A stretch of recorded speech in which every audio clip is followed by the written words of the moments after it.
যদি কোনো একজন আইনজীবীর উপরে আপনার হামলা হয় তাহলে বলে দিচ্ছি সারা বাংলাদেশের আইনজীবীরা এমন আন্দোলন গড়ে তুলবে আপনি জীবনে কোনোদিন বাংলাদেশে ফেরার কথা চিন্তা করতে পারবেন। পূর্বাচল এরিয়াতে প্রায় 2 বিঘার উপরে সম্পত্তি এই এসকনকে লিজ দিয়ে গিয়েছে। 72 ঘন্টা সময় দিচ্ছে। এই 72 ঘন্টা সময়ের মধ্যে এই এসকনকে যে সম্পত্তি দেওয়া হয়েছে তাদের লিজ অবশ্যই ফ্যাসিস্ট সরকার প্রধান শেখ হাসিনা এখন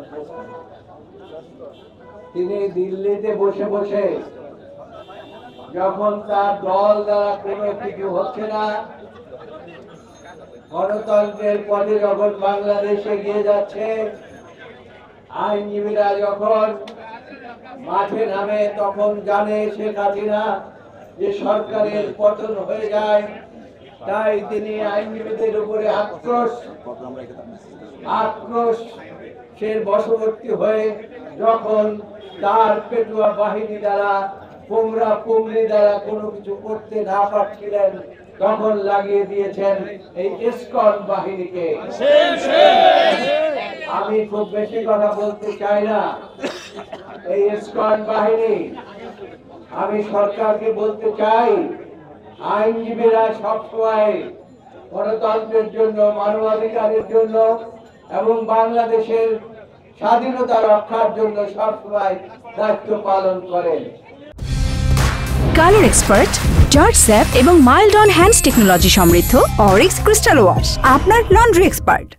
এবং গত 5 আগস্ট যে সরকার পতন হয়েছে, সেই সরকার পতনে আইনজীবীদের ভূমিকা ছিল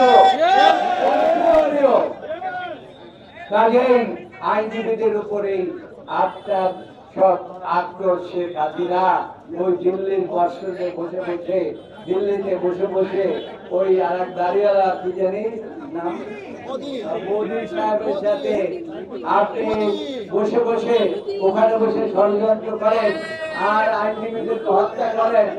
আর যদি কোনো একজন আইনজীবীর উপরে আপনার হামলা হয় তাহলে বলে দিচ্ছি সারা বাংলাদেশের আইনজীবীরা এমন আন্দোলন গড়ে তুলবে আপনি জীবনে কোনোদিন বাংলাদেশে ফেরার কথা চিন্তা করতে পারবেন। আপনার যারা পোংরা পুংরি আছে, এখন আমি দেখি 2-1 ঘোরাঘুরি করে, মাঝে মাঝে কেউ কি জানি মুখে একটা মাস্ক পরে তারপরে এসে কোর্টে দাঁড়ায়, ভয় পায় এই মাস্কটা খুলতে। তাদেরকেও বলে দিচ্ছি সতর্ক হয়ে যায়। বাহিনীরা আইনজীবীদের সামনে থেকে আপনাদেরকে রক্ষা করতে পারবে না। আমি আরেকটি কথা সরকারের উদ্দেশ্যে বলতে চাই, আমরা আপনাদেরকে সর্বপ্রকার গণতন্ত্র রক্ষার জন্য, সমস্ত প্রকার সংস্কারের জন্য আইনজীবী সমাজ আপনাদেরকে সাহায্য করবে। কিন্তু আমরা জানতে পেরেছি ফ্যাসিস্ট সরকার পূর্বাচল এরিয়াতে প্রায় 2 বিঘার উপরে সম্পত্তি এই এসকনকে লিজ দিয়ে গিয়েছে। আমি আপনাদেরকে আগামী 72 ঘন্টা সময় দিচ্ছি। এই 72 ঘন্টা সময়ের মধ্যে এই এসকনকে যে সম্পত্তি দেওয়া হয়েছে তাদের লিজ অবশ্যই